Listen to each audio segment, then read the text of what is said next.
ทำให้the morning mist lies and Parmahan stands under endless skies, living by the wisdom of sufficiency's way, teaching hearts and minds how to live each day.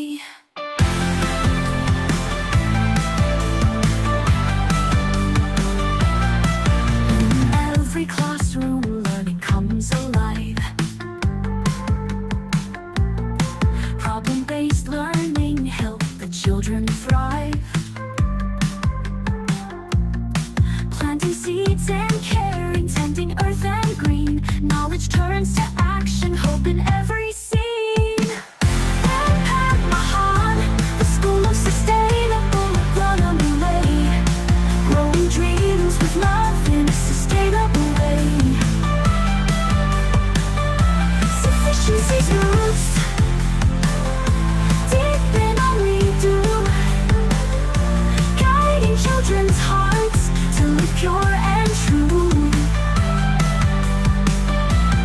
Community's wisdom flows from hand to hand, sharing ancient secrets across this humble land. Vegetables and herbs, products proud and fair. Children shine with pride in the skills they share. And Padmahan, the school of sustainable agronomy way, growing dreams with love in a sustainable way. Sufficiency's roots deep in all we do, guiding children's hearts to live pure and true. Eternity is more than just our dream. It's the joy and smiles in each living stream. Senior stands beside our way, sharing our story with the world today. Padmahan, the school of sustainable agronomy way, growing dreams with love in a sustainable way. Sufficiency's roots deep in all we do, guiding children's hearts to live pure and true. And Padmahan, a hope that shines so true.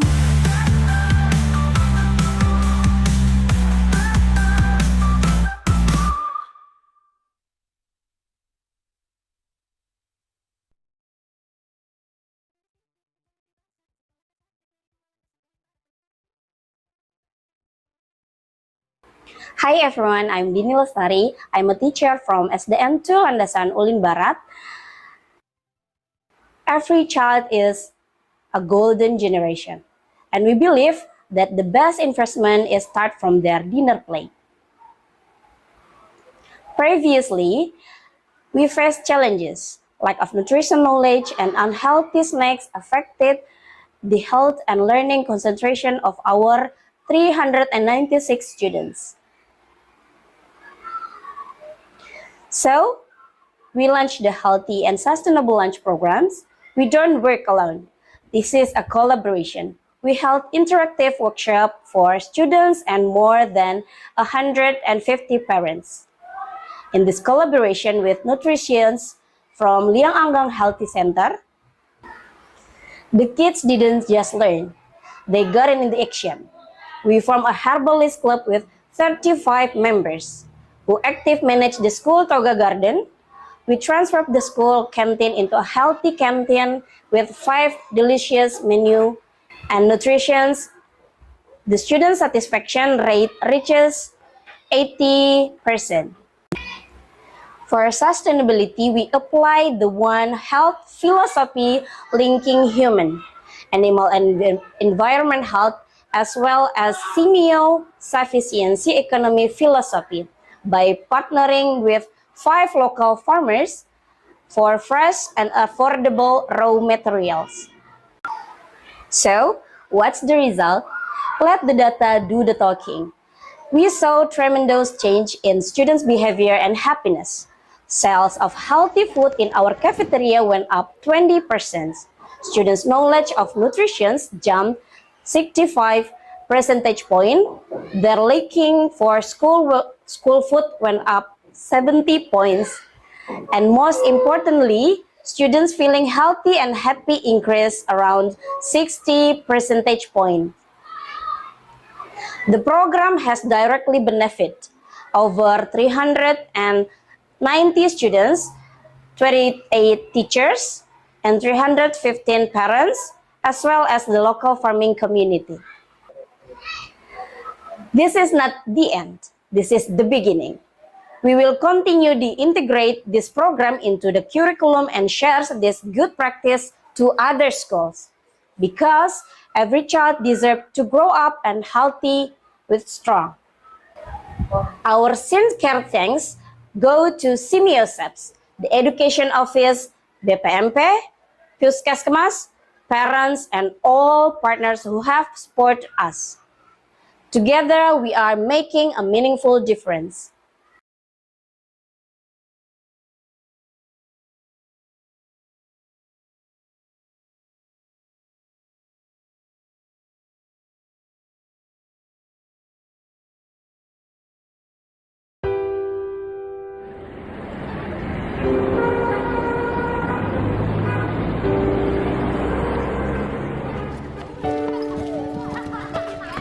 Hi, I'm Adam. I go to Sekolah Bimbingan Jayanan Kasih. Here, we learn more than reading and writing. We learn how to take care of our health every single day. A few months ago, something exciting started in our school. It's called Health Heroes.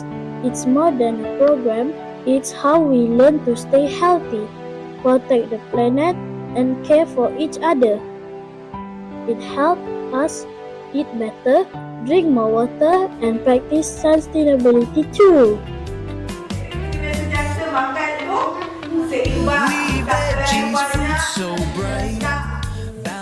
We learn how to build a balanced plate and the food pyramid. Now, I can even teach my mom. Habits keep us keen. We are heroes, strong and true. Healthy eating, that's our crew. Health heroes, yes, that's me. Living strong and happily. Drink your water every day.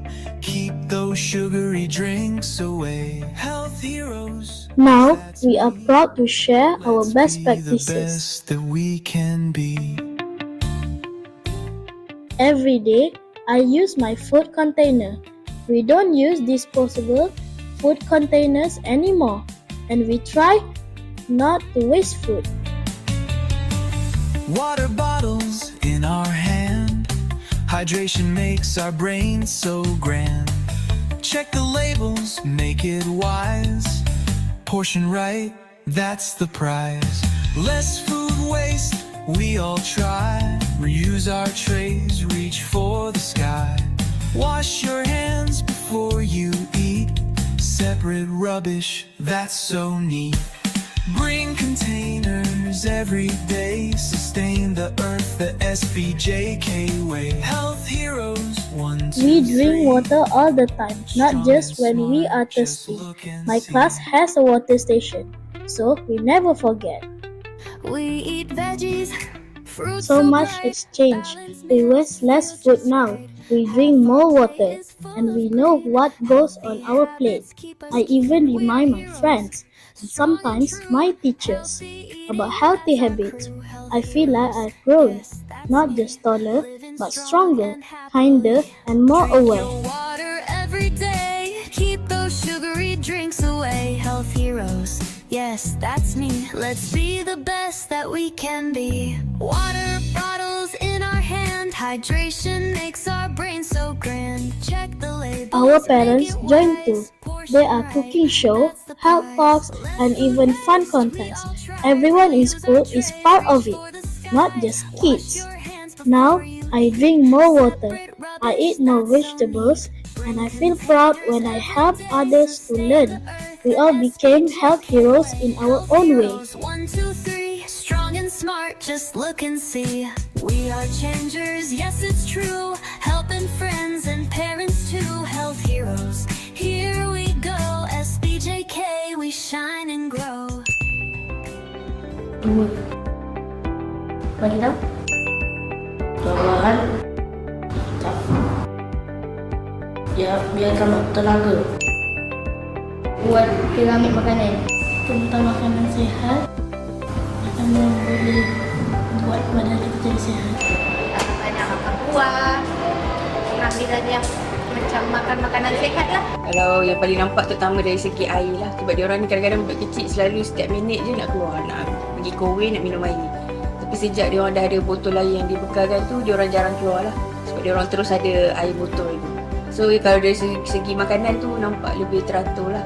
Sebab diorang makan dalam portion yang seimbang kan. I'm Adam and I am a health hero. You can be one too. Let's make every school a healthier place. We shine and grow.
So the 1B and 1F program is a school feeding program provided by the Ministry of Education, and it promotes a healthy and a sufficient eating habit, which is very important.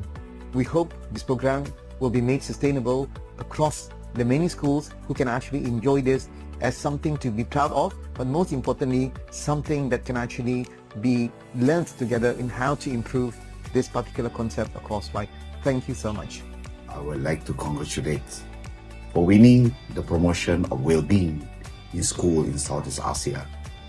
Representing Brunei Darussalam, On our visit to Sekolah Rendah Anak Puteri Besar on 4th July this year, interestingly, the Project 1B plus 1F equal Healthy Child, a Healthy Lunch Meal School program is more exciting once it is implemented than it is on paper. The project manager, Chiku Suhaila, shared that among the positive impact of this project are students start to bring their own foods as part of their lunch meal. Secondly, it provides opportunities for both school teachers to build relationship when they work together towards a shared goal of promoting student health and well-being.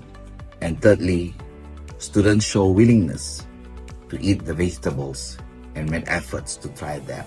As way forward, the Department of Schools would like to see this project could be implemented or adopted by other schools in Brunei Darussalam, because healthy lifestyle is one of the approach for us to support country to achieve one of the objectives of Brunei Vision 2035, that is high quality of life. Thank you very much.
Good afternoon, school leaders, teachers, and partners from across Southeast Asia. On behalf of the Simeo Regional Center for Sufficiency Economy Philosophy for Sustainability, or SIMEO-SEPS, I'm delighted to welcome over 700 participants from YouTube to our learning event today. The title is From Challenges to Change, webinar on school-led solutions for student health and well-being. My name is Piyapha, Program Officer, and I'm very pleased to be your MC today.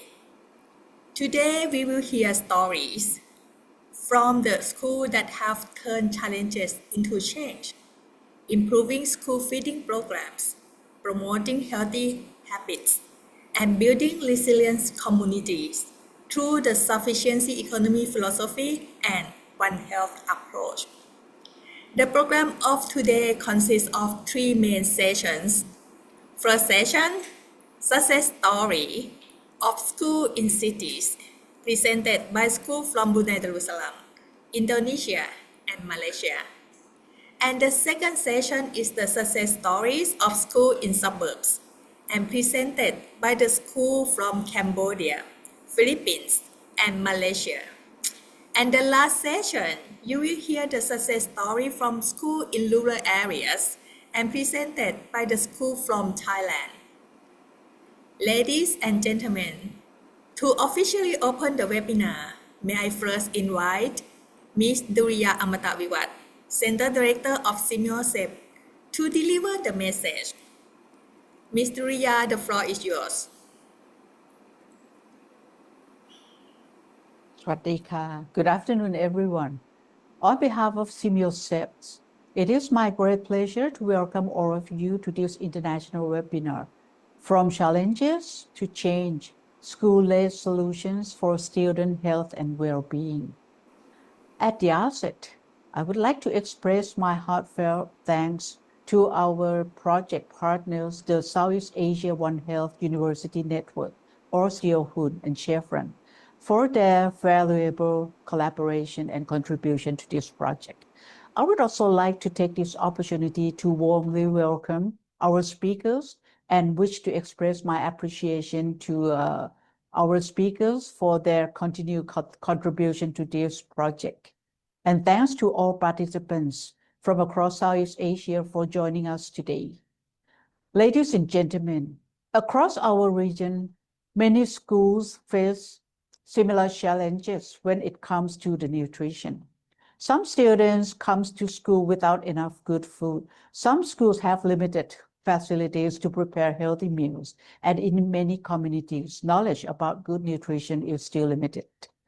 Numerous studies report that children and adolescents who have properly balanced diet are both healthier and more productive.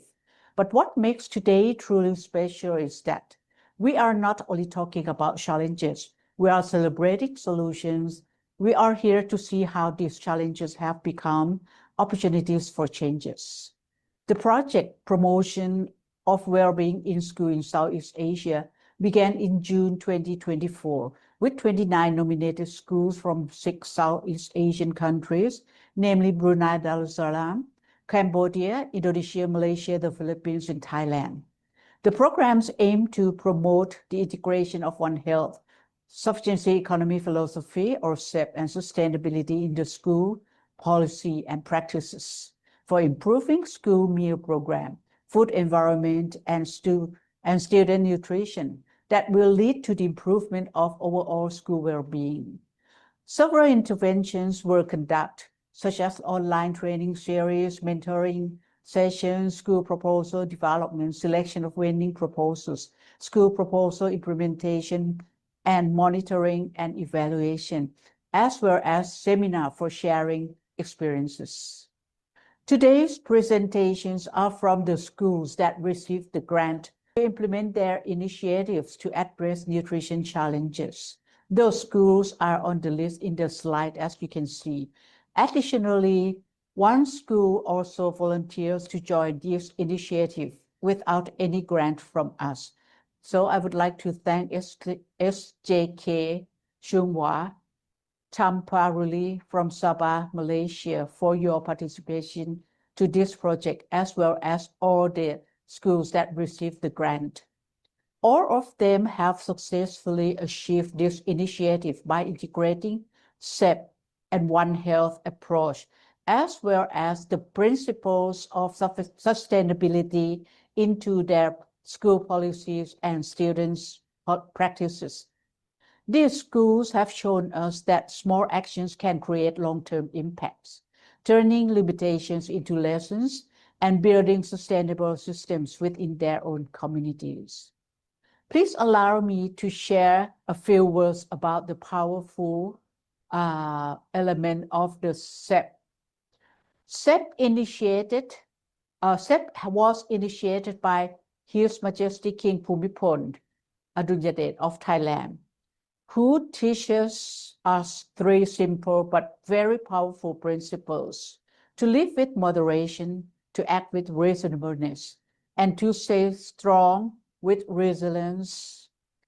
All of these 3 principles will be guided by knowledge and virtues. When schools apply SEP, they create learning environment that are balanced, caring, and sustainable. They don't only provide food, but they provide life lessons about wise choices, healthy living, and working together as a community. In this webinar, we will hear inspiring examples from schools in all 6 participating countries. Each school has found creative ways to improve its feeding program and student health while staying true to the spirit of SEP. Through these examples, you will see that the real practices of SEP and how it helps in decision-making, how parents and communities are engaged in school activities, and how student well-being and resilience can be strengthened in the school setting. We will be able to witness the results from the school implementation, which are remarkable. Schools are able to improve their feeding policies, menu planning, and canteen management. At the same time, Students' nutrition and BMI levels have improved. In some schools, attendance has increased. Family participation in health and nutrition activities has grown stronger. But beyond these numbers, we see something even more meaningful, the power of values in action. We see teachers who deeply care to their students. We see parents who participate with pride. And we see children who are learning that health, happiness, and sustainability begin with small, thoughtful choices. This is truly the beauty of SEP. It transforms well-being into a shared responsibility, not just a one-time project. It helps our young people grow with self-sufficiency, compassion, and care for the world around them. By integrating the principles of SEP and One Health into school policies and practices, we are building a strong foundation for healthier, more resilient, and more sustainable school communities throughout Southeast Asia. As we move from challenges to change, let us celebrate the creativity, dedication, and courage of our teachers and students. And let us continue this journey together with faith that every small act of sufficiency can lead to great sustainability. On behalf of SIMIOSEPS, I sincerely thank all of you for your participation in this webinar. Together, let us build a future where every child in Southeast Asia grows up healthy, with hope and inspired. Thank you very much, and I wish all an enriching and inspiring webinar. สวัสดีค่ะ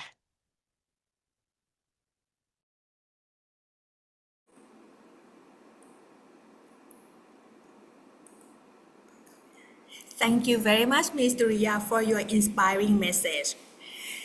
And now, let's continue with a message from our partner, the Southeast Asian One Health University Network, or COHUN.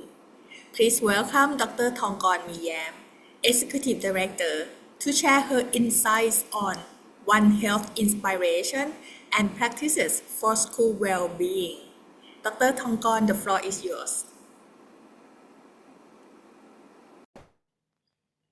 Good afternoon, Director Duriya, distinguished school principal, educators, and all valued participants who joining us from across Southeast Asia country. It is truly my privilege and honor to be a part of this inspiring gather in these international webinars. On behalf of Southeast Asia One Health University Network, or COHUN, I would like to sincerely thanks to SIMIOSEP for organizing this very important event, and also our would like to express our deep gratitude to Chevron for supporting and championing and see the value of integration of One Health approach into the school well-being initiative. I would like to also take this opportunity to warmly congratulate to all of the school showcase in this event. Your work is more than implementation. I believe it is a type of transformation. Each of your initiatives reflect creativity, collaboration, and care, whether it's a healthy school meal, nutrition, education, or community engagement. Let me flashback to the starting point. How does One Health come into this project? I believe you can all remember One Health is a powerful concept or approach that connects human, animal, and environment. But more than a concept, it is a way of thinking and acting. If we are not adopt the concept to use it as the approach, it will not be giving much a meaningful way of how to approach the health problem. So that is the starting point, how One Health come into the project. And I just would like to emphasize that whether a kind of problem, health problem that we are facing, we need to thinking about the interconnectedness of everything. Human health can affect animal health and environmental health also has the effect to our human health also. So what what we do in one particular dish can affect the whole ecosystem. So how to use or how to being part of the One Health team, I think we need to focus on the promote the collaborative multidisciplinary approach, bringing more insight, perspective, and expertise to help see the problem in the bigger pictures and see it as a system, the whole system thinking. Then we can be in more harmonized way of working. And it will be very helpful when you're facing the situation that there is no one particular person or no one authority in charge. So how does we work as the One Health team? Now we are part of the One Health team, I guess. And so you will see that in each school, actually the whole project, we have share vision and share goal. So you will see the same goal no matter how we going up there.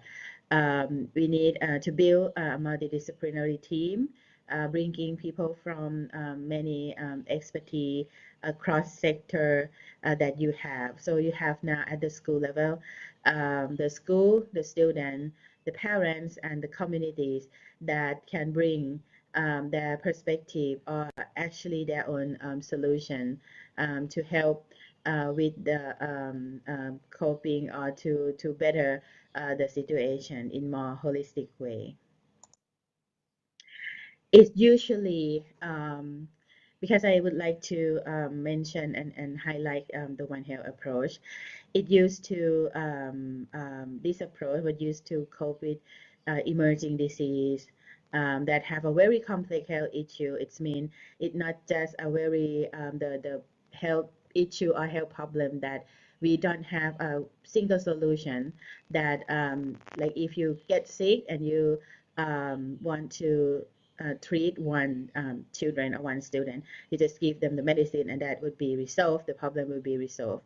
It will not that simple like that, and health issue is always that complex. So have multi factors, have multi drivers to be affect or influence to the situation, and you might see it clearly. I think it's really easier and better described when we facing COVID-19. So it's not just doctor that has to be in charge. So all the school, all the sectors in the country or in the world have to come and work together to manage the whole system. It is also the same way as when we dealing with the food safety, food security, and food sustainability issues that we are facing now with limited resource, with increase in population and having the same limited resource of our environment. So that's why we would like to embed this approach to our young generations, and that would align perfectly. So what you have done in this project along the way. So in this project, we have seen One Health come alive.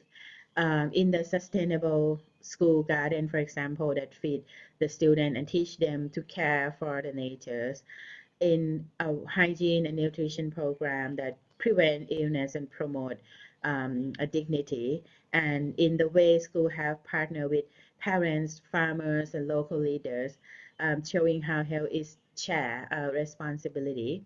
It is also beautifully aligned with sufficiency economy philosophy, rooted in moderation, reasonableness, and resilience, value that are deeply relevant today. Together, One Health and Safe offer a practical, ethical, and sustainable plan forward for our school.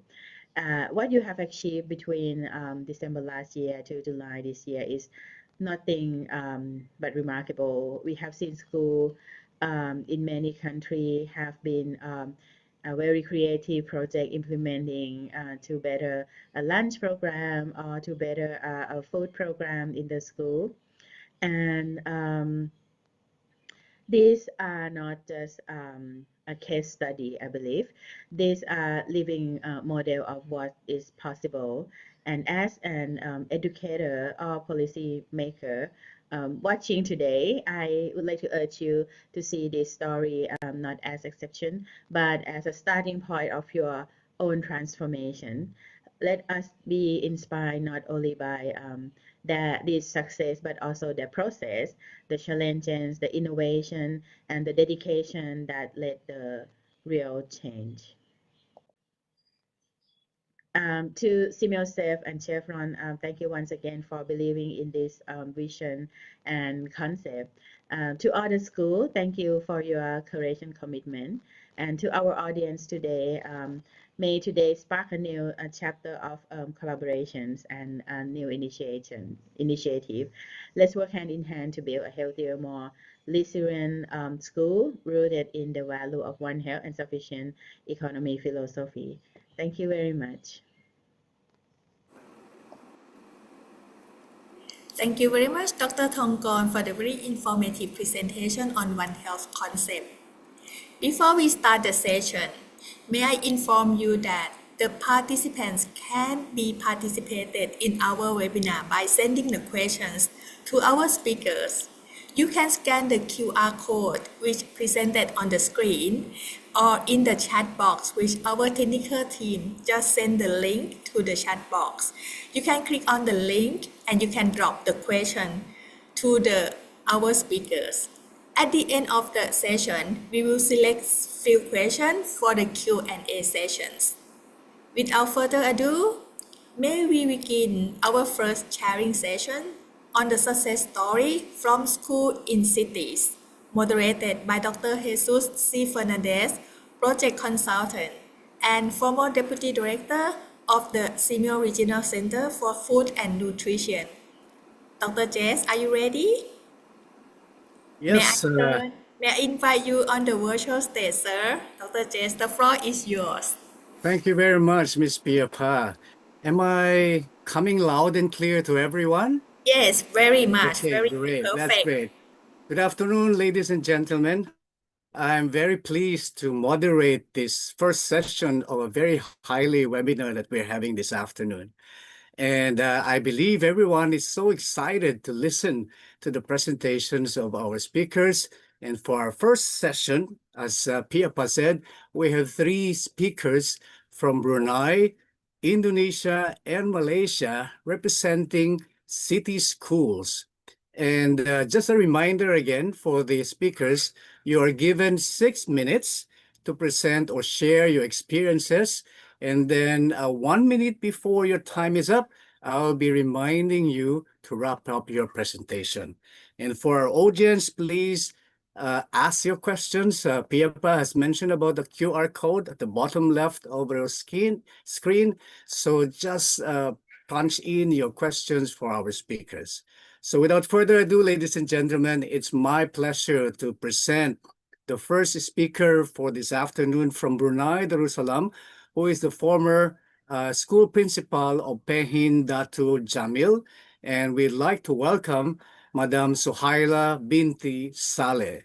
The floor is yours, Ms. Suhaila.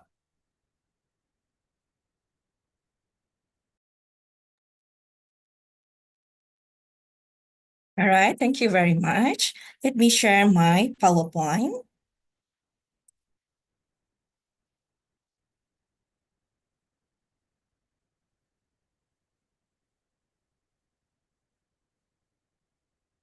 Okay, good afternoon, everyone. I'm pleased to share with you our school initiative titled 1V plus 1F is equal to Healthy Child, a Healthy Lunch Meal School program. This program was initiated especially for our year 2 to our year 5 students who attend class from 7:30 a.m. until 3 p.m. with 1 hour lunch break, that is from 12 noon until 1 p.m.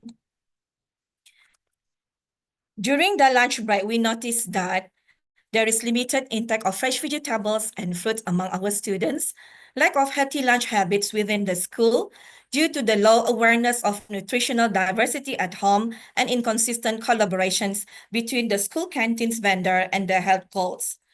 Therefore, we come up with these 4 objectives to use the data to tailor the meals and build sustainable practices to promote student healthy eating, especially on fruits and vegetable consumption, to educate the students and parents on One Health and SEP principle, and to collaborate with the school canteen food vendor. As a result, we noticed that there are several positive outcomes from this program, which I will explain further. So based on the 1V plus 1F project activity, we conduct first survey to parents from year 2 until year 5 to identify popular fruits and vegetables so that we can incorporate to our school meal. Surprisingly, we noticed that 50% of the students dislike to eat vegetable. Secondly, healthy eating and SEP 1 health sharing session was conducted to 296 students, and 4 STEAM teachers were involved during the sharing session. And thirdly, the scheduled fruits and vegetable day. The staff come up with every Tuesday, the students will be served with fruit, Thursday, vegetables, and Saturday, fruit juice. I'm very pleased to see that all the teachers and the kitchen helpers, they work together, purchase, prepare, and serve the foods and vegetable to the students based on the schedule. Fourthly, to celebrate the success of the program, we conducted 1V plus 1F Character Day, which was held at the end of our second term. Students dressed up as fruits and vegetables, shared the meals that they brought on the day, and presented the health benefits based on the dress that they wear. We are very pleased with the parent support on this Character Day, where they also bring a healthy meals for the kids that can be shared with their friends. And the hydroponic farming project as part of our mini garden, which involved for year 4 and year 5 students, where they planted watermelon, cucumber, and lettuce. We work this closely with STEP Center, train teachers and students in hydroponic. Bear in mind that majority of our students, they come from the water village. So with this train that they receive from the STEP Center, will give knowledge to them out how to do the plantation using hydroponic. We also had collaborations with the canteen vendors where they managed to do daily vegetable. They sell vegetable daily to the teachers and the students at a reasonable price, weekly fruits and fruit juice as their added menu. So we also integrate One Health principle, practicing personal hygiene where the student wash their hand before and after their meals. Fruits and vegetables also washed before they are being cooked. And the school staff and the kitchen helper, we use the glove to serve the food to the students. Displaying health reminder to the students through the posters and health promotion material display around the school canteen dining hall. We also maintain the hygienic facilities where the canteens, the kitchen, and dining hall must be sanitized after the student having their meals.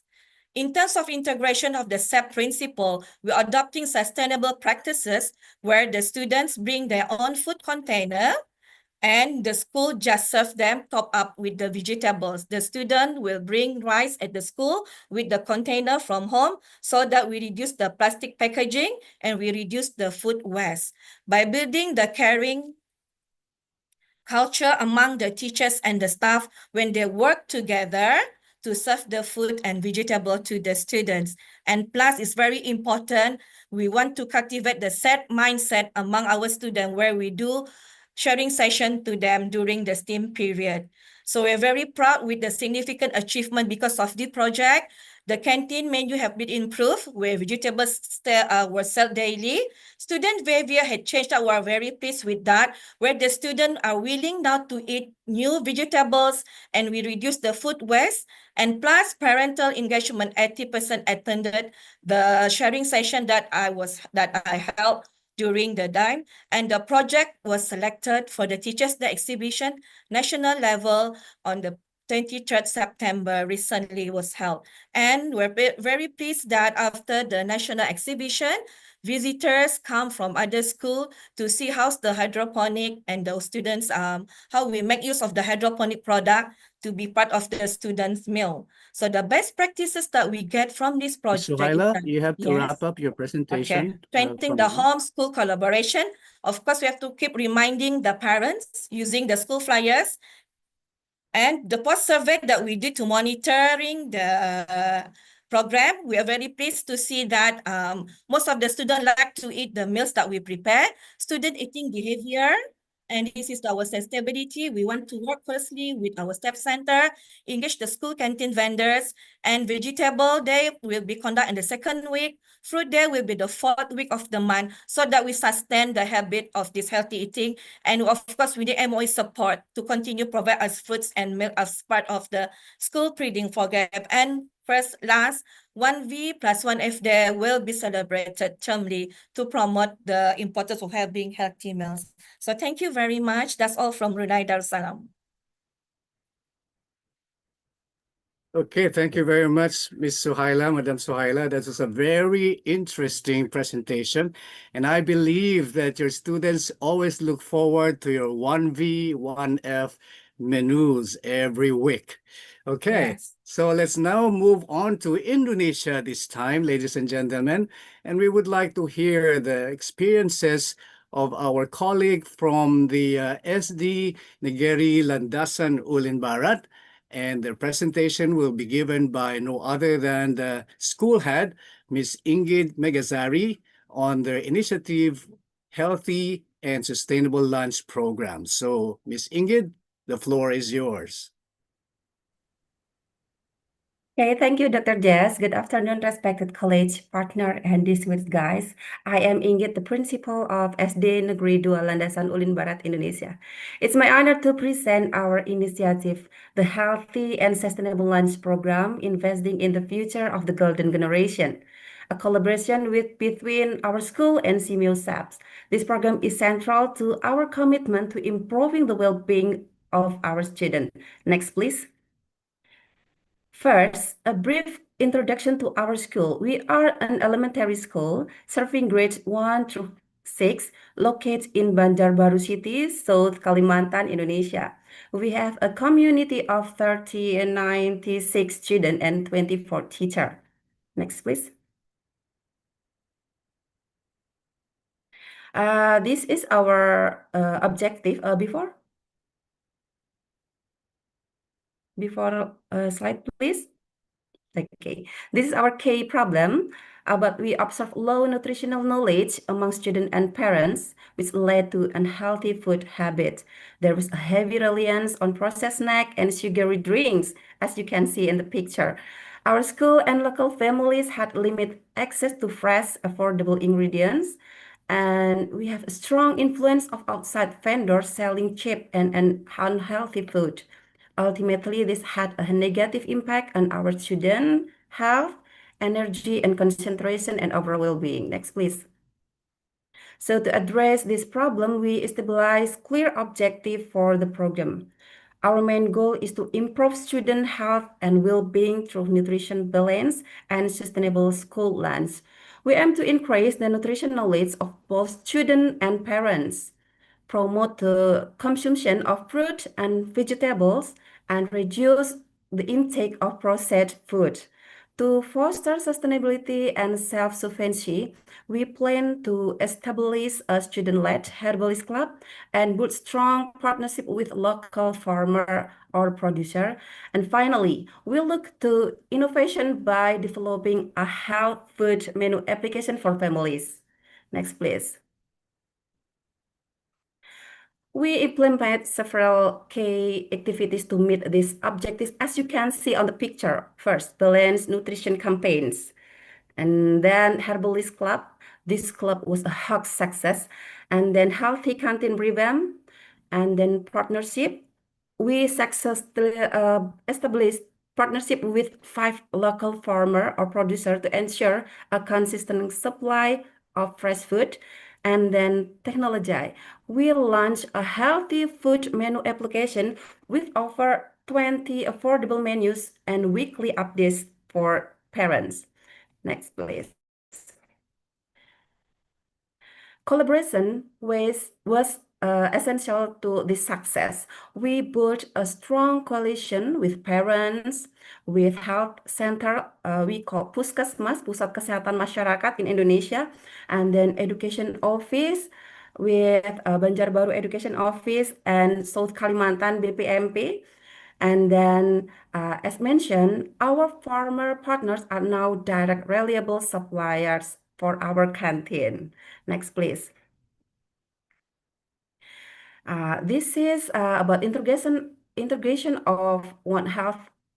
Our program is guided by the holistic principle of One Health and the sufficiency economic philosophy or SEP. About One Health ensure our focus is on the interconnectedness of human health, nutrition, food, and animal health, safe sourcing, and environmental health, sustainable practice. Next, please. And the sufficiency economy philosophy guide our sustainability efforts.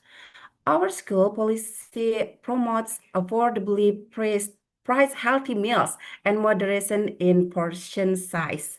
And then the Herbalist Club promotes self-sufficiency, and our workshop would resource planning skill in the line with SEP's focus on moderation, reasonableness, yes, and prudence. Sorry. Next, please. Yeah, the efforts paid off with significant achievement about nutrition knowledge, about healthy food, and then healthy canteen, and our Herbalist Club, and 5 farmer partnerships are now secured, ensuring our first food supply. Next, please. So we have identified several best practices for others seeking to replicate our success. First, coalition building with diverse parties. Health, education, local production is very critical. Then use expert-led interactive education to build trust and knowledge. And then ensure student and parent ownership through active participation. And utilize technology like our mobile app to amplify message and reach families. So to ensure sustainability, we are focusing on 2 strategies. One, strengthening partnership and disseminating our good practices. Next, please. Ms. Ingrid, you have 1 more minute to wrap up your presentation. The success of Healthy and Sustainable Lunch Program demonstrates the powerful impact of a comprehensive, collaborative approach to well-being. We believe that investing nutrition and sustainable food habits today, we are truly investing in the character and future of Indonesia's golden generation of 20 and 45. Next, please. Thank you. Welcome any question, and you can access all our detailed reports and documentation via our web-based monitoring system. Thank you, Dr. Jess. Thank you very much, Ms. Ingrid, for that very inspiring presentation. I believe our audience will be very interested to have your healthy menu application. So perhaps you have to be ready to have it disseminated to everyone in Indonesia for the first time. Okay, so we now come to the last presentation among our 3 speakers this afternoon. And this will come from our colleague from Malaysia. And we have a presentation that will be given by Ms. Sasha from Malaysia. The floor is yours, Sasha. Thank you, Dr. Jess, and good evening, everyone. I'm Misha Zah from Sekolah Bimbingan Jalinan Kasih, or SBJK. We are located in the heart of Kuala Lumpur. So SBJK is a government school established by the Ministry of Education to provide preschool, primary, and secondary level education for marginalized groups, which are mainly undocumented children, orphans, children from extremely poor families, and the homeless. Our school currently serves 153 students, guided by 15 teachers. Many of our students face challenges in health and nutrition, And that's what inspired us to start our program called Health Heroes, raising awareness and empowering healthy eating habits. Next. We have identified the key problem as follows: non-eco-friendly packaging used for student daily meals, mixing of food, and poor fruits and vegetable intake. When we conducted a pre-assessment test, we found that half of the students drank water only when they are thirsty. Half of them consume just 3 to 5 glasses a day, below the recommended level. 45% had meals that were mostly carb with little veggie or protein, and only 16.7% ate 5 or more serving of fruits and vegetables daily. So through the Health Hero program, we aim to encourage students to adopt healthy eating and hydration habits, increase nutritional awareness among students, parents, and the community, and promote sustainable practices through environmental responsibility and waste reduction. Next. To achieve these goals, we introduce 5 key initiatives. So you can play the video. So the first one, Hydrate for Health campaign, daily water drinking habits, which we provided reusable bottles for each student, water breaks in between, and water station in school. Healthy eating module, we provided when we use during relief lessons. We also have regular nutritional workshops with talks, cooking demos, and contests. So far, we have conducted 2 series for this year.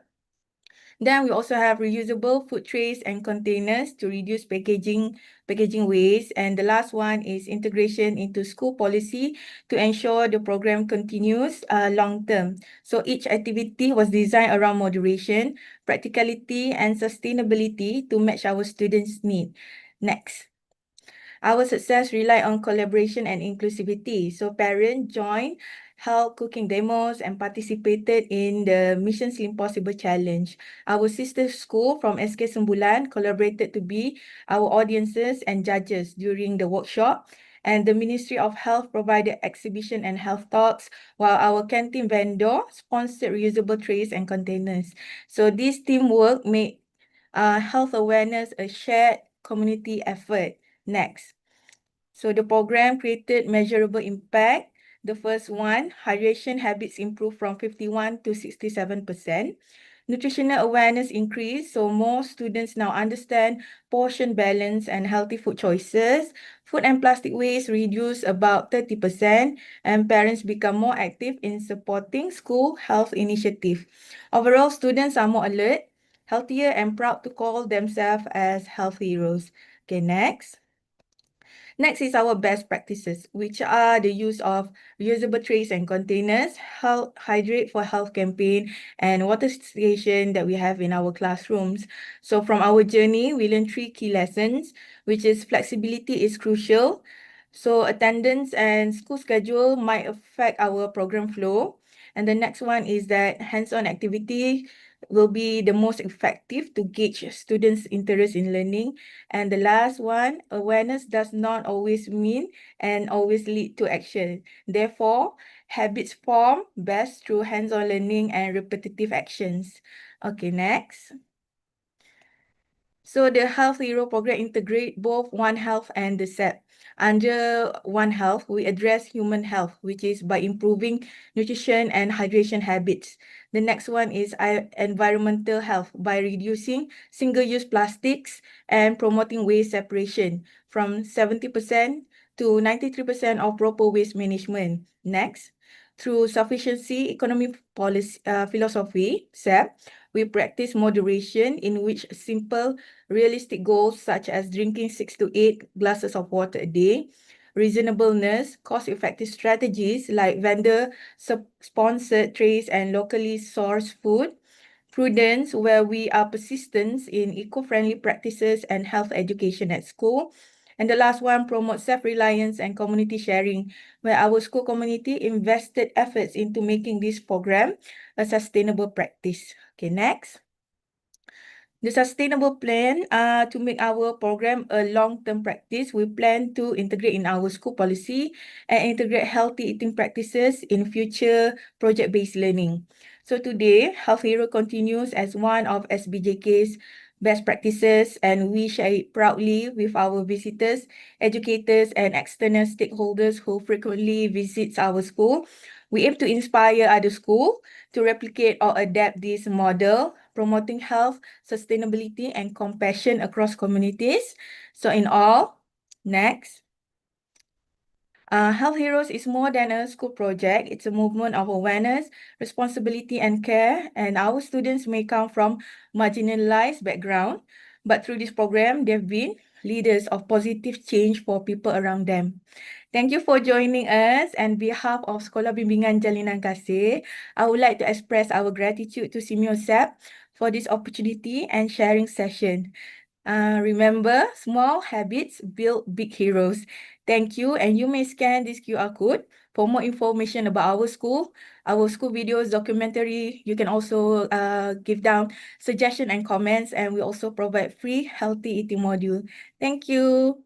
Thank you very much, Sasha, for your very interesting presentation. I believe everyone among our school children would like to also be health heroes because they take for granted drinking water every day, and your hydration project is very relevant. So we now come to the Q&A portion of our first session this afternoon. And I learned that there are a lot or more than 100 questions given by our audience. But with the limited time that we have, we only selected one question that all our speakers will have to answer. And this one is coming from Sir Jane Lin from the Sugod Integrated School from the Philippines. And the question is, what was the most difficult barrier your school faced in promoting student health and well-being, and how did you overcome it? So I believe all our speakers are ready to answer this. I would like to call on back on screen Ms. Suhaila, Madam Suhaila. How do you answer this question? All right, the most difficult barrier, of course, the parents, continuous support from the parents, to get the support from the parents, where we need to keep on reminding them using the school flyers, keep on reminding them from the WhatsApp group, and don't forget to remind the student through the any activities that related that we can to sustain the healthy eating and the well-being of the student. Yeah. It's all about really the participation of the parents and and all the the parents. stakeholders that makes all the difference to succeed in the project. But let's listen to Ms. Ingrid. So how do you respond to this question? Ms. Ingrid, the floor is yours. Okay, the most difficult barrier we faced was the existing culture of unhealthy food habits driven by low nutritional knowledge among children and parents, and the strong influence of cheap processed snack sold by outside vendors in our school. So we got recognized that changing eating habits takes time and constant reinforcement. Yeah, definitely the vendors outside the school really play a critical role on how we can really influence them to also provide some healthy food to change the habits of our students. Okay, so we now move on to our last speaker. So Sasha, so how would you answer this question? The biggest challenge was turning awareness into daily repetitive action, especially in something basic like drinking enough water and eating balanced meal. Although they've learned this as we emphasize on healthy practices at school. So how we overcame this is by combining fun and hands-on activities like the healthy meal competition to help students build consistent, lasting habits from their experience. Thank you. Yes, definitely. Starting a habit, coming up with a healthy habit starts from a very basic thing, and like drinking water. So ladies and gentlemen, I think we don't have much time for the Q&A portion of this afternoon session. So this will wrap up the first session, and we'd like to thank once again our speakers, Ms. Sasha, Ms. Ingrid, and Madam Suhaila for your wonderful and very inspiring presentations. So I'm also appreciative to our audience for your participation, and we look forward for you to stay behind until the end of the webinar. So I'm now signing off. Back to you, Ms. Piapa. Thank you very much. Thank you very much, Dr. Jess, and all speakers for the wonderful session. It's very lively and we learn a lot from your presentation. And thank you so much to the participants in our YouTube. We are now reaching over 1,000 participants in our YouTube right now. So please be with us. There are more presentations that you can learn more. Next, we would like to move to the success story from school in suburbs. They have another different story from the school in the city. This session moderated by my colleagues, Miss Elizabeth So, consultant at the Simioceps. In this session, you will hear inspiring stories from Cambodia, the Philippines, and Malaysia. Libby, are you ready? The floor is yours.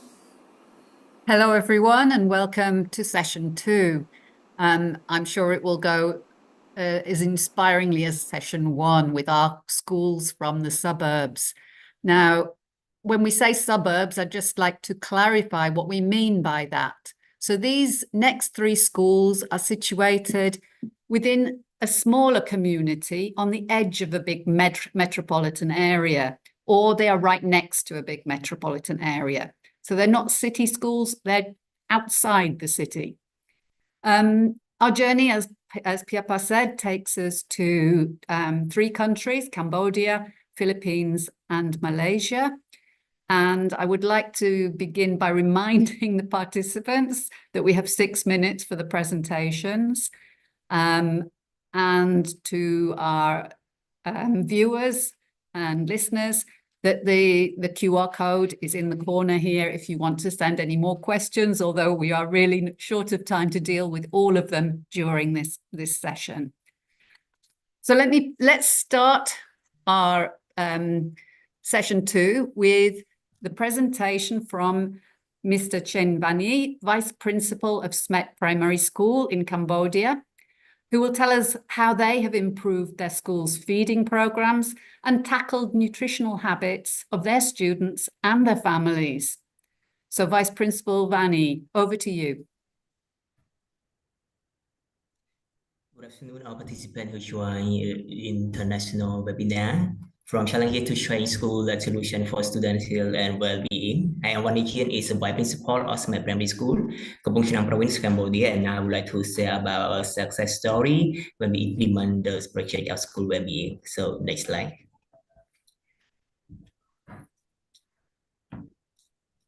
Our school, we have some key challenges such as unhealthy snack for the students and poor hygiene practice in school and at their home, and insufficient hygiene material in the school, limited awareness of school meals, lack of dining materials, and household economy is low. Next slide. Seeing the challenges, we decided to create a project called Improving School Feeding Program Facilities and Nutritional Habits of Students and Families at Smet Primary School. And in this project, we have 3 objectives. And the first one is to improve nutritional and hygiene knowledge and practice among students, teachers, and the communities. And for the second is to improve the school feeding program's quality and impact while promoting school feeding facilities. And for the third is to enhance collaboration among school teachers and communities members through resource mobilization. Next slide. For the key achievement, we have 3 types of child here monitoring BMI that was assessed for 509 children in our school for the baseline, and for the result, 64 students are malnutrition. And in this, we have 33 students underweight and 31 students are overweight, and another session for students who are malnutrition. And finally, we can have 26 students return to normal nutrition, and we have will to give for them. Next slide. This is so about 3 types of hygiene material equipped in the school canteen. Next slide. We have 3 waste management and storage installed for separating type of garbage. Next slide. For the communities, And students will lead environment cleaning to change habit in the waste management and reduce plastic use. Next slide. And if we show about 4 time out agriculture technique, vegetable growing, sharing session was conducted for the student council. Next slide. This is the one of the school garden roof net was built, rehabilitated water system installed through cooperative operation with local yards. Next slide. For the community's parent partner engagement, we have local yard involved the water system installation, and for the community's people always support the snack for students 2 times a month after breakfast, and they always lead really cleaning. And for the health center staff, always provide training and child nutrition monitoring for the student parent active in the school activities. Next slide. When we implement the project, we always think about integration of One Health and SAFE. And for the integration of One Health, we show about some activity like for the student, are regularly washing hand before and after eating, and our cleaning dining material after eating, regular cleaning and hygiene in the cooking area by school cook and student council, and keeping garbage separately. And the student always practice the buffet to change the food waste habit. Next slide. For the integration, we have some activities such as education or nutritional in agriculture using organic fertilizer, social event or local fundraising. The students always eat all food in the plate, and they are understanding how recycling their way into organic fertilizers. And for the community resource mobilization. So this is an integrated action. For our best practice generated, we saw that the project team had the flexible project implementation based on the available time of the stakeholders. And for the school cook, always improve hygiene and food safety practices. And for the student council are actively participating in the project activity, especially practice vegetable growing, cleaning environment, and control food waste during breakfast time. And we strong monitoring our student nutritional status and building responsibility of student. For the lesson learned, we say that when the project team share the clear role and responsibility of project stakeholder, they were strongly supported to contribute in project implementation, and some of them in the particular community council here central staff and the county for their responsibility. And when the project in initially water system in the school garden, it assisted the school student and teacher in saving their time, especially when they are busy, so they can just spend a short time to with water and using system.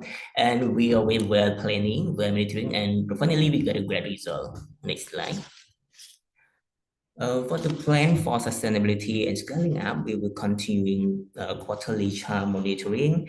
We will promote school activity in the school social media for increasing communities, and we strengthen school gardening and water system to ensure it was adopt climate change. And we continue sharing message on SAFE and One Health, and keep sharing and involve student, parent, and community people in the school activities. So my presentation is over. Thank you for your attention. Thank you so much. Thank you very much, Vice Principal Vani, for sharing your experiences in Cambodia with us here today. Although you're in a different location, there are some recurring themes here. We're hearing about the unhealthy snacks around the school, and we're hearing about how important it is to engage all the different communities. Very inspiring to see what you're doing. Thank you so much for your presentation. May I now call on our second speaker? So we're continuing our journey now to the Philippines. And I would like to welcome Ms. Florian Guanyo, the principal from Patayis Elementary School. And she is here today to update us on Project Smile. I think we can learn a lot from the school in the way they plan and took forward their project. Over to you, Florian. Thank you so much, Miss Libby. Good day. I am honored to present Project Smile from the Philippines, sustainable meal plan that can improve the nutritional lifestyle of every batang Patiis. Next, please. Patiis Elementary School is a suburban elementary school in San Mateo, Rizal with 18 teachers, 650 students from kindergarten to grade 6 level. Next, please.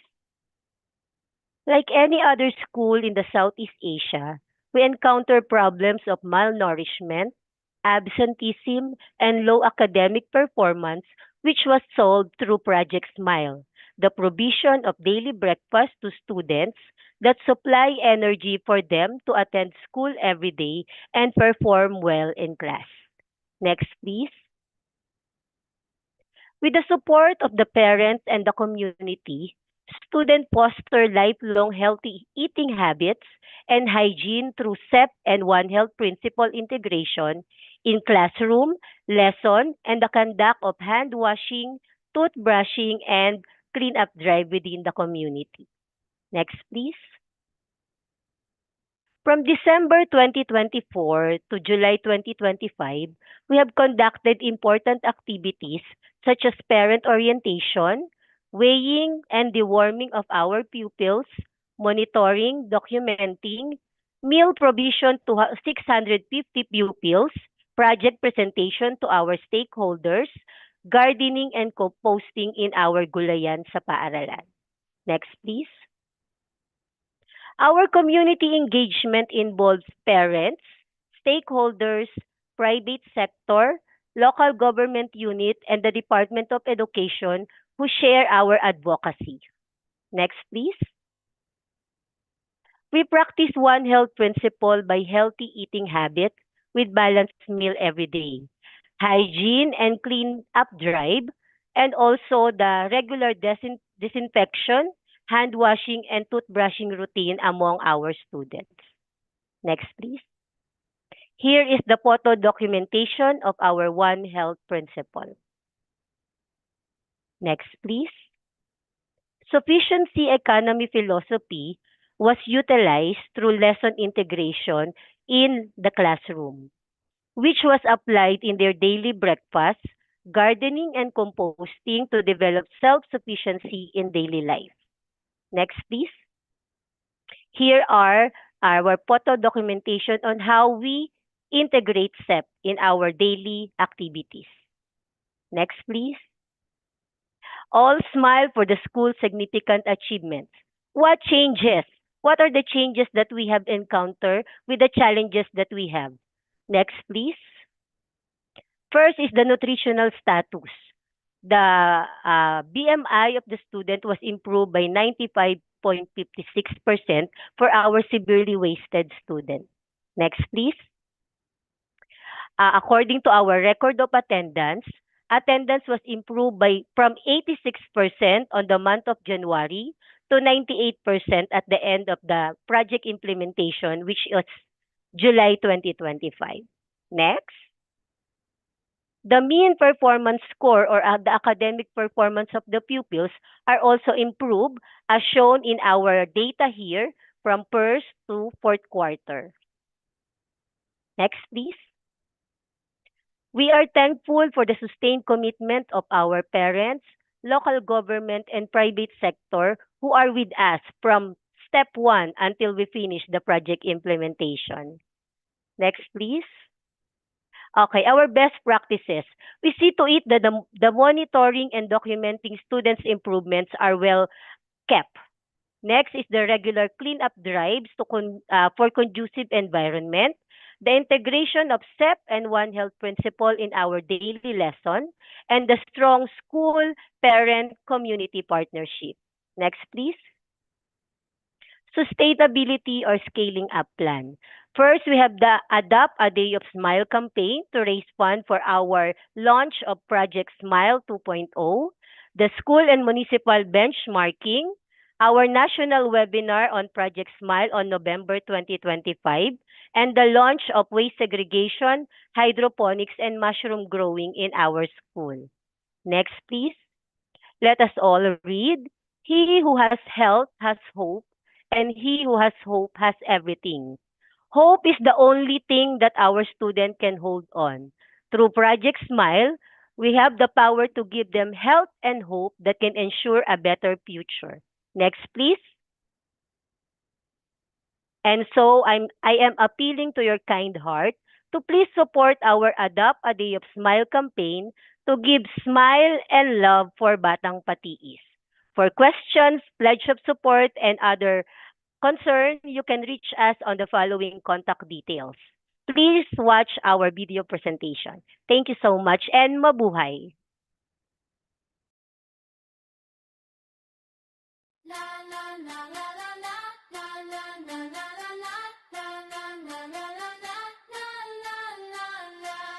Wake up early, sun is bright, something special, feels so right.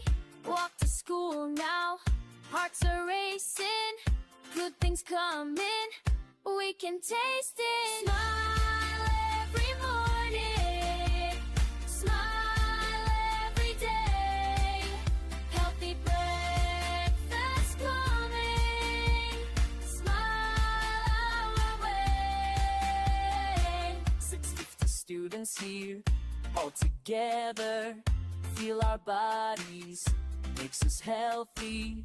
Walk to school now, we can see everyone smile. Good food to serve, we can feel the nerve. Smile every morning, smile every day, healthy breakfast coming to help in our study.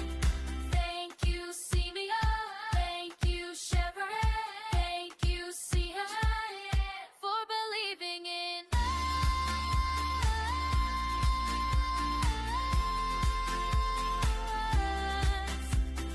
Na na na na na na na na na na.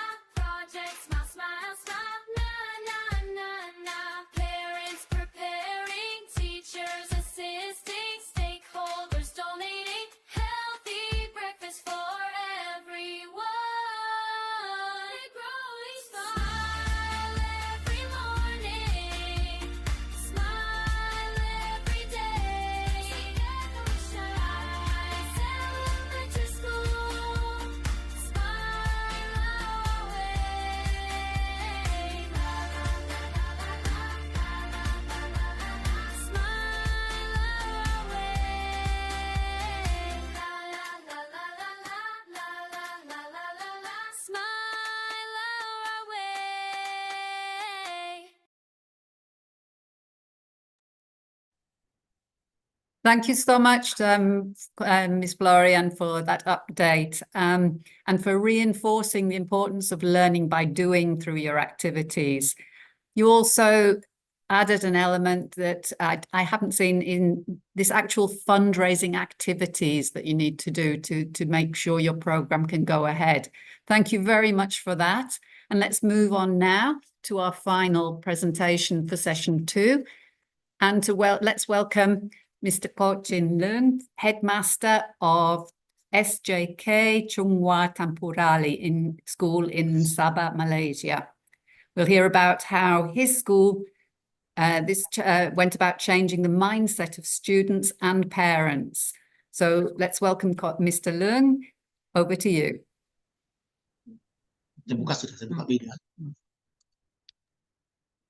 Hello, good afternoon to the respected senior members, educators, and audience. I'm Ko Chin Leung, representing the SJKC Chung Hua Tampurali, a primary schools in Sabah, Malaysia.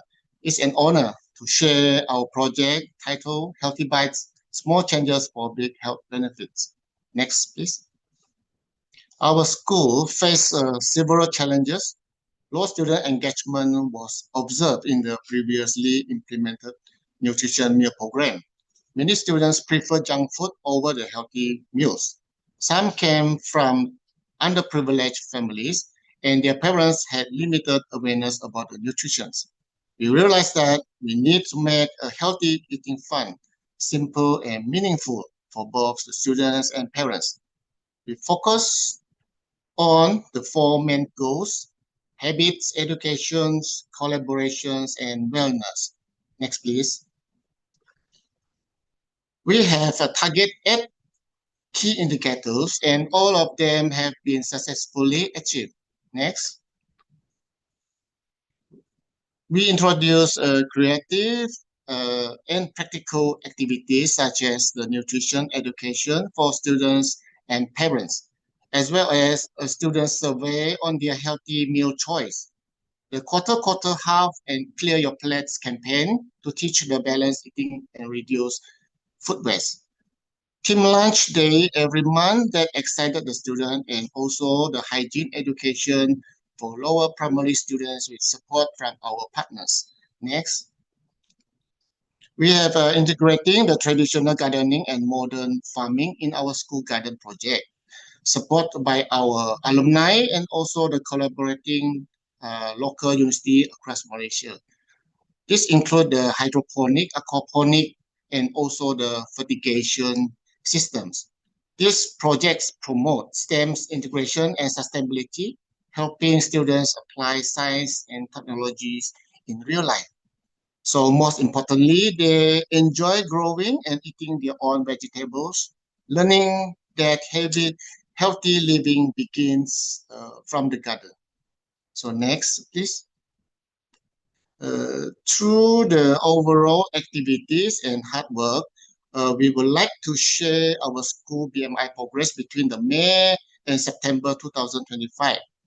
In May, 7 students were underweight, 20 overweight, and 32 obese, a total of 59 with a abnormal BMI. And by September, the number improved slightly, 6 underweight, 21 overweight, and 28 obese, so reducing the total to 55. Students with normal BMI increased from 87 to 91. So overall, among the 59 abnormal students, for the BMI scores, 3 students maintained their BMI, 16 shows a decline, and 40 improved. This progress shows that we continuously guidance and healthy school program, our students are moving towards better health and well-being. Next.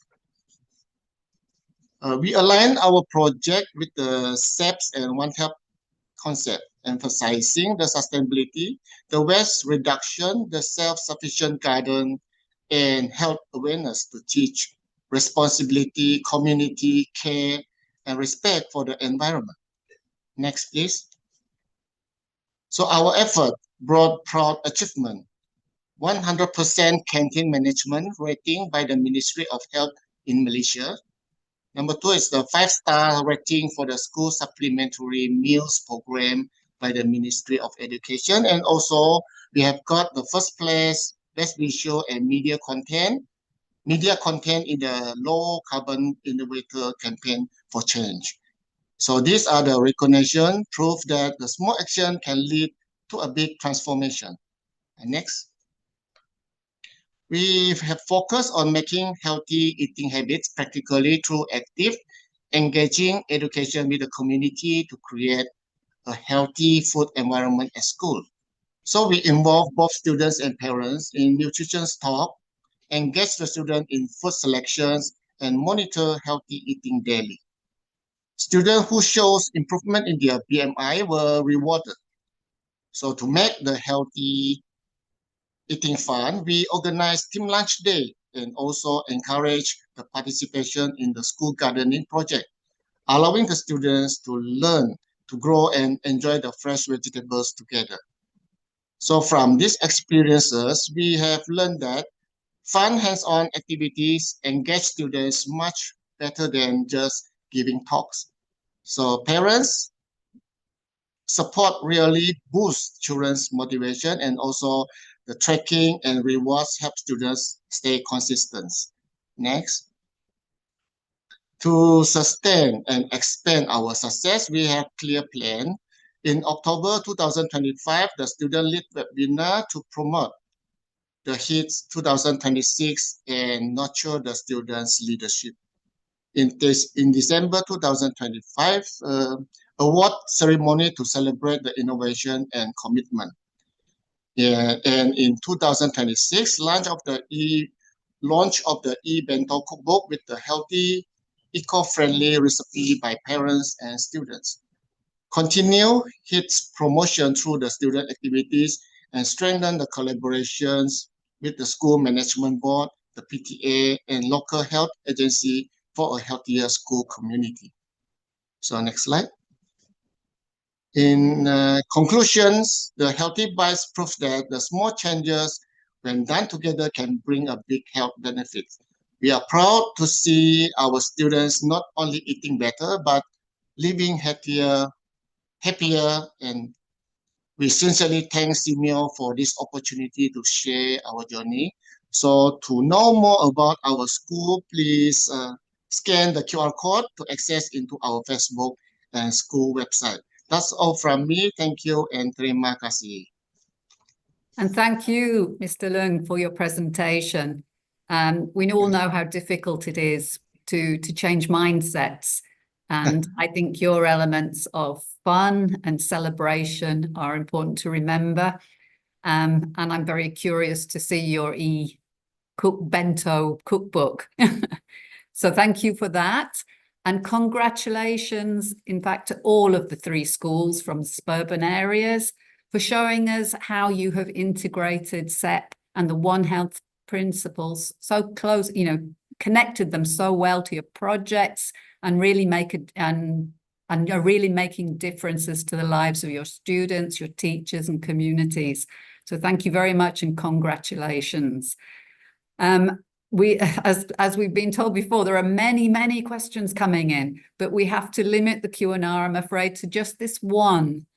So from Manalin Pampo, Pili National High School in the Philippines. Okay, so the question, how can schools evaluate the outputs and outcomes of students' health and wellness? So this is, how are you getting the evidence for this? We've heard some of it, so let's go back to Mr. Vani. Can we go first? Oh. For evaluate the output and outcome of student health and wellness, for my school, we use the monitor child nutrition by using BMI tool, and we do it 3 times for the children. And the first we monitor to all students, and then we find that the student has malnutrition, and we help them, such as the parents, teacher, and the health staff, to help to guide them to eat some nutrition food, like something like that. And then the second time we monitor again, and we find that who are students that they return to normal nutrition. Okay. And one more, we always monitor their academic performance too. Thank you for that. We've heard about this BMA, creating the baseline for your studies and knowing where you're going. Thank you for that. Ms. Florian, anything to add on this? In terms of Sir Bani already mentioned about the BMI. Another factor that we use to evaluate the success of our project is the attendance in school. As I have presented earlier, at the start of the project implementation, the average attendance of our pupils is by 86%. But as the completion of our project, it was increased into 98%, or almost 100% of our students are motivated to come to school because they have healthy breakfast and they have the energy to do well inside the classroom. Thank you so much. Thank you, Ms. Florian. And finally, Mr. Leung, can we hear from you? So we have evaluated effectiveness through the measurable health outcome, behavior changes, and external validations. So for the health outcomes, we track our students through the BMI readings. So between the May and September 2025, the percentage of students with the normal BMI category increased by 4.6% to the 91 students. So while those with abnormal BMI dropped by 6% to 55 students. So overall, the almost 68% of the abnormal BMI students show improvement in their BMI score. So for the behavior changes, the student participation in the HITS program grew from the 34 students to 146 students. So we have seen more students actively participate in the nutrition meals, team lunch day, and also the gardening project. So they are more engaged, they are more confident now, and we have seen more smiling faces around the school. So for the external validation, our effort will recognize with a 5-star rating from the Ministry of Education for the school supplementary meal program. So, and 100% compliance with the Ministry of Health for our canteen management. So these are research shows that our approach brings sustainable and positive improvement in students' health and wellness. Thank you. Thank you so much, Mr. Ling. Right. And thank you again to all three presenters for your very interesting presentations today. I'll hand the floor back now to my colleague Kun Piyapa as we move to the final section. Thank you very much, Libby, and all the speakers. Very informative presentation, and we learn a lot in how you deal with the challenges that your school encounter. So for the final session, we'll highlight the success story from rural areas, moderated by Ms. Juthamani, Senior Public Engagement Officer at CO Hun. So we will hear how schools in Thailand are integrating the sufficiency economy philosophy and community collaboration to promote student health and sustainable well-being. So we are pleased to welcome Ms. Juthamani on the floor. And please, Kun Phai, call her in short Kun Phai. Kun Phai, are you ready? The floor is yours. Yes, thank you, Kun Piyapa. All right, I hope you all are enjoying the webinar so far. From the city to the suburb, and now we are going to the rural area. I hear inspiration story from the two schools in the northern Thailand.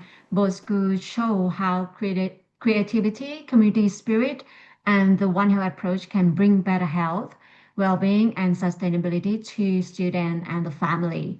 I feel a little bit of pressure because we try to remain the time, so I don't want to waste the time. So we start from the first story from the Chiang Rai province, Ban Pang Mahan School. So their initiative is called Promotion of Healthy Eating for Sustainable Good Health.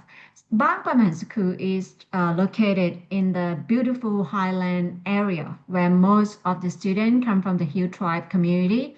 The project promotes student well-being through hands-on learning from nutrition camps and cafeteria signage to the parent involvement in healthy meal planning. May I welcome Mr. Danai Watmani, the school director of Ban Pang Mahan School, to present how his school is growing a healthier and happier community. The floor is yours, ค่ะอาจารย์ ครับสวัสดีครับ Good afternoon, everyone. My name is Danai Watmani, Director and Passionate Advocate for Holistic Education and Sustainable Agronomy School. I'm delighted to join this online webinar speaker, where we can share, learn, and grow. Thank you for this opportunity. I'm excited to be a part of this meaningful. Now, let's start to show this video of Ban Pang Mahan School, Thailand.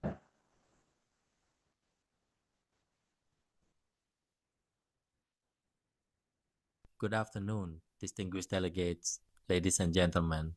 I am Danai Watmane, Director of Ban Pang Mahan School from Chiang Rai, Thailand, representing a gentle story from a little mountain school, place to learning that begins with the heart.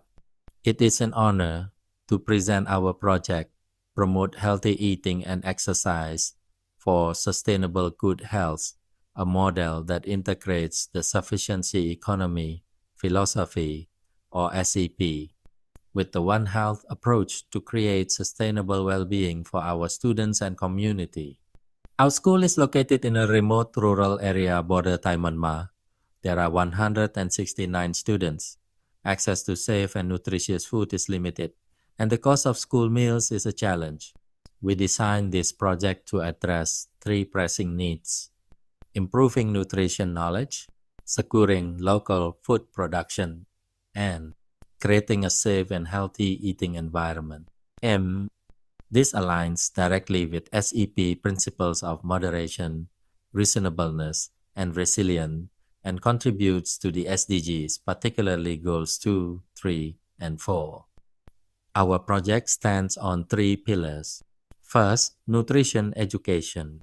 We organize a 4-base camp on nutrition for all 169 students, supported with 30 exhibition signs and activities to promote healthy menu design.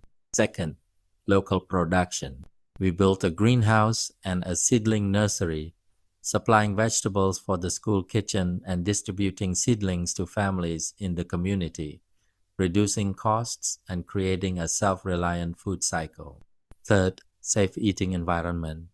We upgraded the school cafeteria with new tables and chairs and set up a food waste management system for composting and animal feed, promoting both hygiene and environmental responsibility.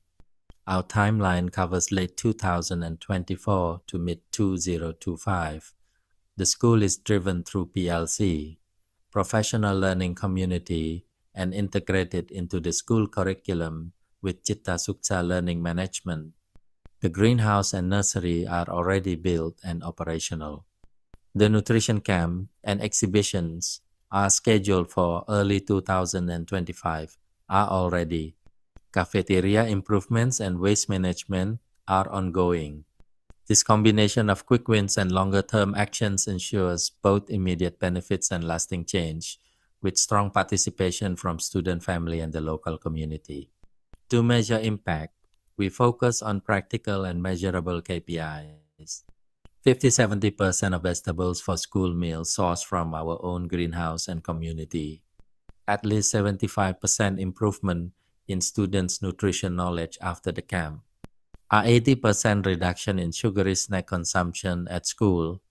At least 100% of food waste composted or reused. Follow-up will be conducted through psychoeducational activities and observations of student behavior, monthly data recordings, and nutritional status. These results will guide replication and scale up. This project is not just for one school.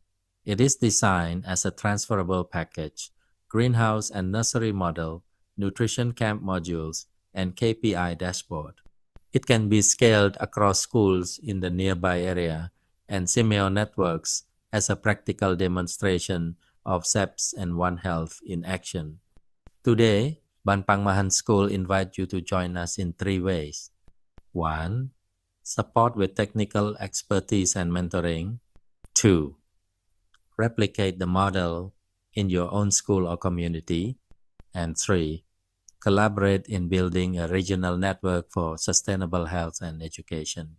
Together, we can empower children, families, and communities to live healthier and more sustainable lives and help create an in mind of student well-being together.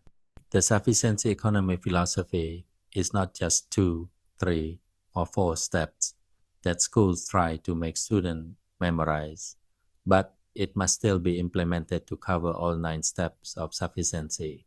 Thank you for your attention.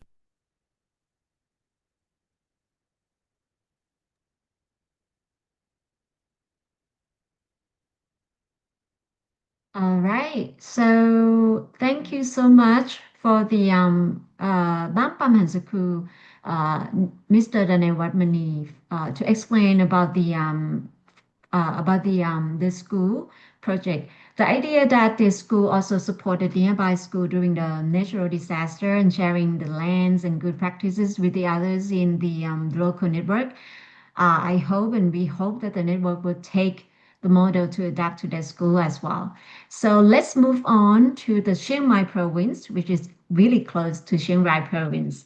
It's Aoyama Border Patrol School. So this school receiving the Simeo Special Award for Inclusive and Sustainable Community Engagement in One Health and Sufficiency Economy Philosophy.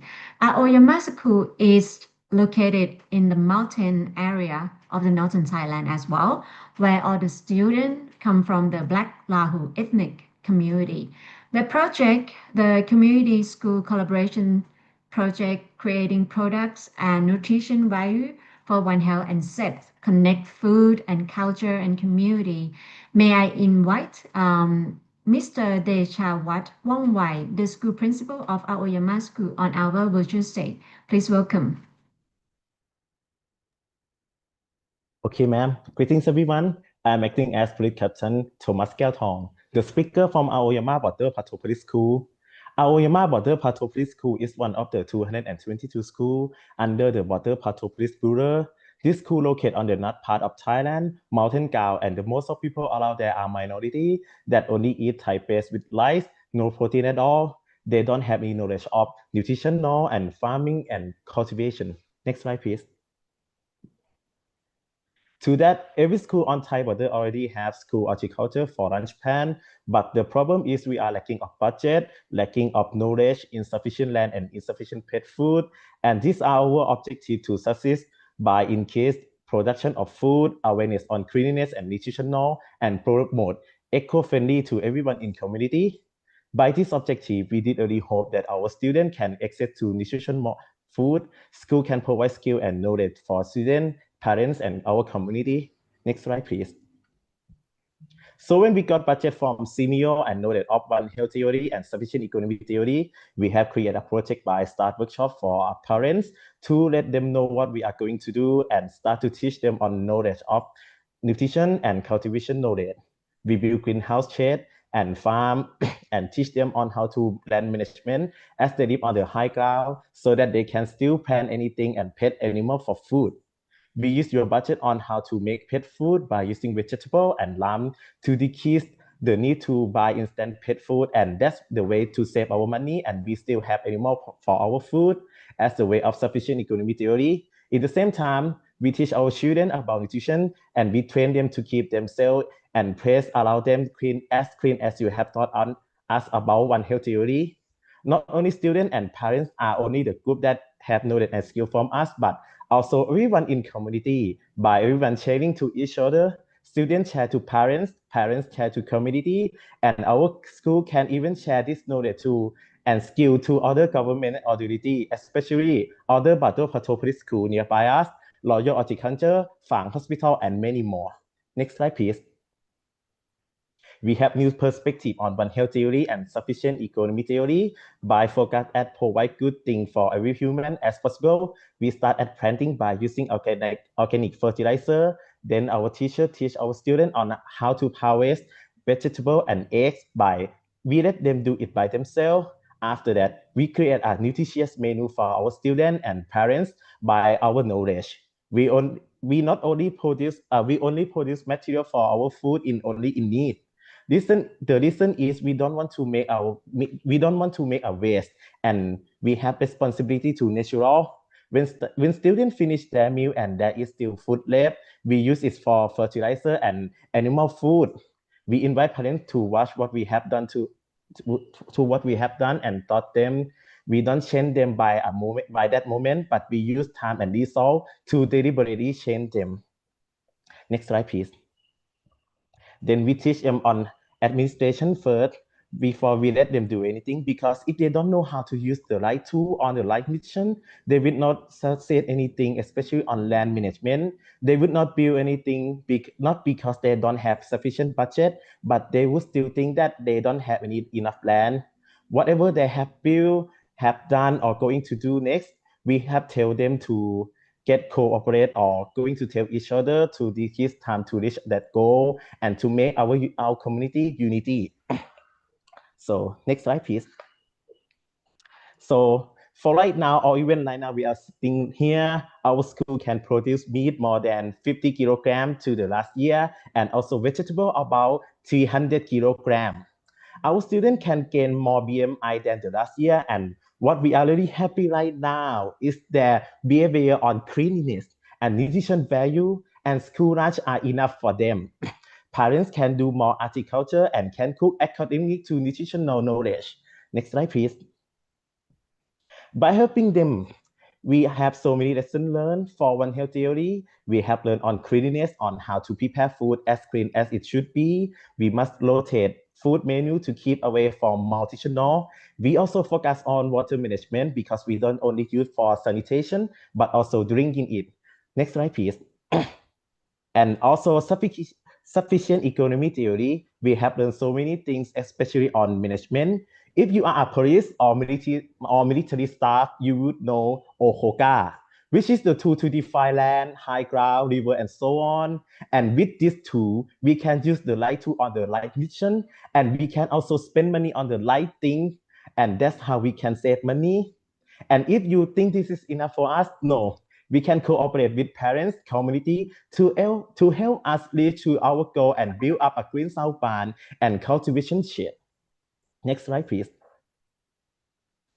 Now, we are going to scale up our school to be the knowledge center on horticulture, farming, and nutrition, and many more knowledge on One Health theory and sufficient economy theory.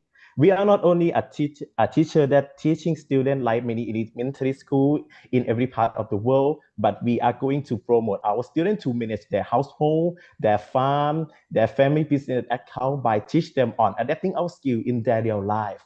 We are going to keep everyone in contact by students, parents, and alumni to teach everyone around the community and every nearby community or even every nearby authorities such as Border Patrol Police School, hospital, and many more government authorities, as we are a school for kids and everyone. The last slide, please. At first, to make everything as perfect as now, it's really hard to let everyone know what we are going to be. But right now, everyone in this community would love to be the part of us. To share our knowledge with our boundary, we must be a big circle for everyone allowed. And you, Simeo, you are the most part of all to make our team come to. If you love our project and would like to follow our project, please follow our Facebook and many contacts as you can see from the picture right now. Thank you for your everything. Thank you so much, Mr. Thomas. I think you speak on behalf of Mr. Deshawat Bongwai, the school principal. The school worked with the parents and local organization to create a school-based agriculture program. It's not only provide nutrition school lunches, but also generate a sustainable income, which is amazing for the family through the school cooperative program. This is called can be called as a sustainable. So if you can see, the both school is really focused on the waste management and greenhouse and scaling up, which is amazing. So thank you so much to both schools for sharing inspiring story. It's truly heartwarming to see how school in rural areas can create a positive change in health, learning, and community life. So now we're gonna go to the questions from our participant. Kun Anushai Sukharat, Suwannakhet University, Lao PDR. So what the strategy have proven most successful in building strong partnership between school, families, and community to support the student health and well-being? So may I invite Mr. Deshawat Bongwai to answer the questions. Aoyama School ค่ะ ครับสวัสดีครับต้องพูดเป็นภาษาไทยนะครับ ค่ะ ครับในส่วนของโรงเรียนที่เราดำเนินการนะครับ เราก็จะใช้เรื่องของศาสตร์พระราชาในหลวงรัชกาลที่9นะครับในเรื่องของการเข้าใจเข้าถึงพัฒนานะครับในเรื่องของการเข้าใจก็เข้าใจบริบทของชุมชนขนบธรรมเนียมประเพณีนะครับของชุมชนของท้องถิ่นเข้าใจปัญหานะครับรวมทั้งผู้คนปรับความเข้าใจทั้งระบบนะครับในการเข้าถึงก็เข้าถึงวิถีชีวิตนะครับของชุมชนท้องถิ่นที่เขาปฏิบัติการสืบกันมานะครับสร้างความร่วมมือและการมีส่วนร่วมของทุกฝ่ายนะครับ การพัฒนาก็ใช้การพัฒนาควบคู่ไปกับโรงเรียนนะครับค่อยๆพัฒนาเป็นระบบไม่ให้เกิดความยั่งยืนร่วมมือร่วมใจในทุกๆด้านครับจนเกิดความประสานระหว่างโรงเรียนกับชุมชนได้เป็นอย่างดีนะครับซึ่งโรงเรียนก็ปฏิบัติการสืบมาแบบนี้มาโดยตลอดครับขอบคุณครับ Thank you. May I translate from the Thai to English? I will make it short. So for the Aoyama school, they try to understand of the culture because as they say, like they work with the Black Lahu, so they try to make them to understand by not change the culture as well and try to use the SEP concept to help integrate this to the community. Take it slow because they don't want to change the culture and ask the community and student to get involved in the project. So this is they think is the most the strategy that they think is the best way to building strong partnership between school, family, and community. So thank you so much, Ka, for the answer. So let's move on to the Chiang Rai Bampamhan School, Ka. ครับนำเสนอเป็นภาษาไทยเหมือนกันนะครับ ได้ค่ะอาจารย์ โรงเรียนบ้านปามหันต์ก็จะมีกลยุทธ์ที่สร้างความสัมพันธ์กับผู้ปกครองและชุมชนอยู่แล้ว มันเป็นกลยุทธ์ของโรงเรียนอารยเกษตรของสปท.ครับที่เราเรียกว่า ROPE Model ประกอบไปด้วย ROPE ครับ R ก็จะเป็นตัว responsibility นะครับก็คือให้โรงเรียนกับชุมชนเนี่ยมีความรับผิดชอบในการพัฒนาเด็กร่วมกันนะครับไม่ใช่โรงเรียนเป็นผู้รับผิดชอบคนเดียว O ก็คือตัว Open Mindedness นะครับเปิดใจรับฟังระหว่างครูผู้ปกครองและชุมชนก็คือจะมีการประสานมีการประชุมด้วยกันนะครับในเรื่องของกิจกรรมต่างๆตัว P ครับ Happiness Personal ก็คือเราจะสร้างพื้นที่การเรียนรู้ร่วมกันเพื่อให้ทุกคนมีความสุขนะครับเมื่อผู้ปกครองมีความสุขเด็กก็จะมีความสุขคุณครูมีความสุขเด็กๆก็จะมีความสุขครับ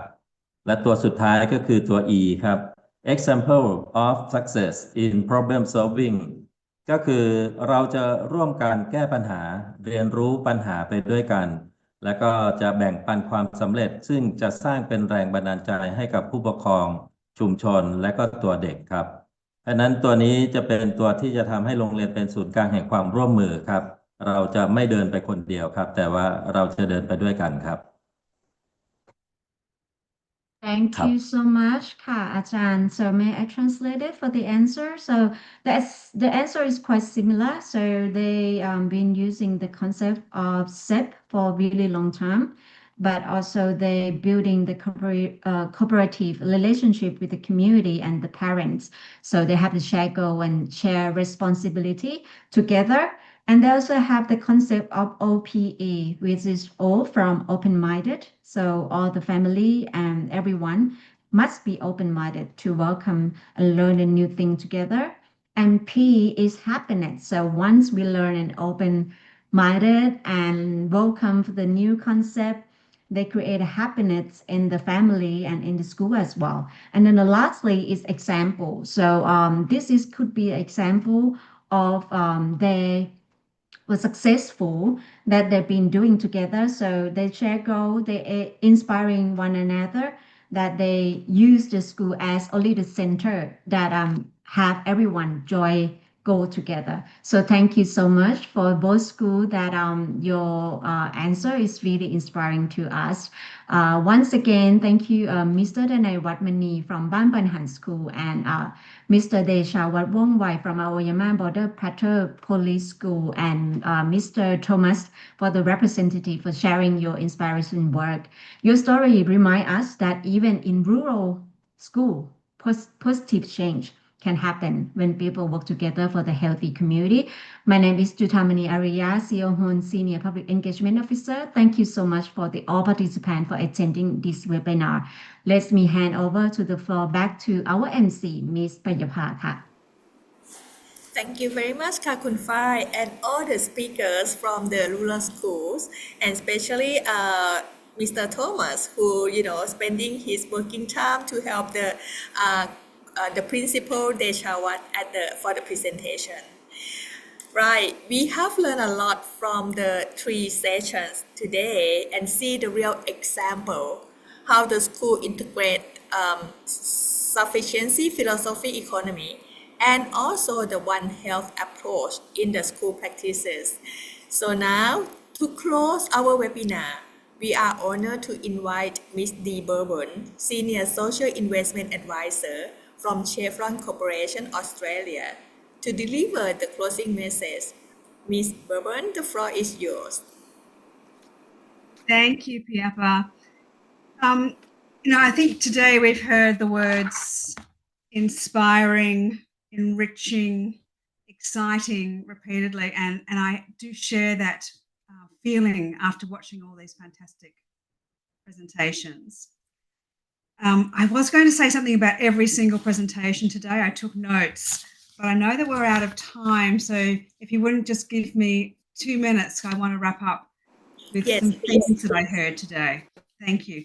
First off, this importance about engaging a whole range of stakeholders.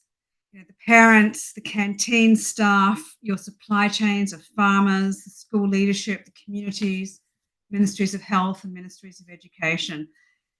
This type of change is only possible when you actually work together in this broader ecosystem. So that came through very strongly. So the hands-on learning, kids want to have fun with this. They want to be excited and they learn better when they get to actually use their hands rather than just being lectured. So I loved that the schools brought in things like gardening and hydroponic systems and aquaponic systems and cleaning up the village campaigns, that hands-on learning and cooking schools and cooking competitions. They're all very innovative and it would have kept it very fun for the students. I was really proud of the number of awards the schools have won. I often get proud when I do my work, but today I'm feeling particularly proud having listened to this seminar about how the work that you've all done has been acknowledged by your peers and by external people. And finally, secondly, the fact that you all did very good monitoring and evaluation so that you could prove to your communities, whether they be the parents or the teachers or the school policymakers, that these types of interventions are working and they're very cost effective to get the types of outcomes that you're achieving. And my final thought is around the incredible generosity that you're all showing by offering to share your knowledge of what you've done and how you've done it, whether that's sharing the apps you've developed or the cookbooks or the curriculum or inviting other schools to see a demonstration of your hydroponic setup. This generosity to me signals incredible potential, where it's not just your schools now, it's the schools next to you and the schools next to them and the schools next to them. And if you think about that ripple effect that you can cause, the benefits that this might bring around for children in your countries is really quite powerful. So I've had a fantastic, I feel like I've been on a magic carpet ride through my ASEAN nations today to sort of see how small changes like this can really lead to long-term benefits for student health and well-being. So thank you, everybody. And thank you for the audience who joined us today for being curious and coming along to hear and learn from these fantastic projects. Thanks very much.